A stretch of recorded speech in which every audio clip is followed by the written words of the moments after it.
The European Union's fisheries policy has been the subject of heated debate in recent years, but when the UK clashed with Iceland, the country threatened anarchy.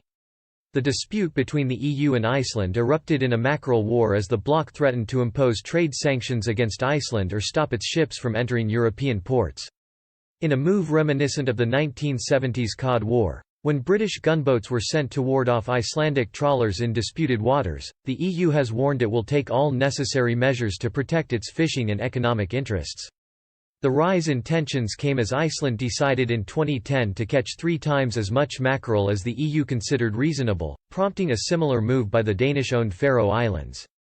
Together with the amounts traditionally taken by the EU and Norway, the quotas would exceed the sustainable catch by a third and threaten a success story in European fishing, which had been dogged by political dithering.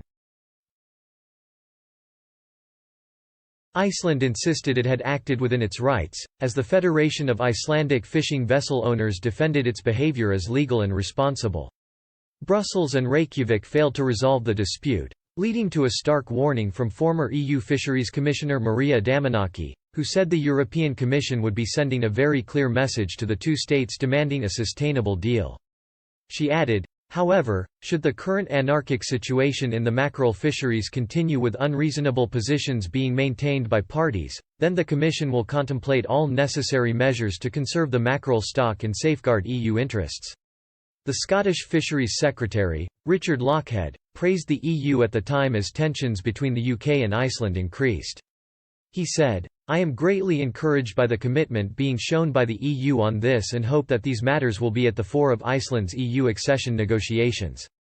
Iceland and the UK have a long history of fishing feuds. In 1958, after Iceland had fumed at a ban in Britain, Reykjavik expanded the zone to 12 miles and banned any foreign fleets from fishing in these waters, in defiance of international law.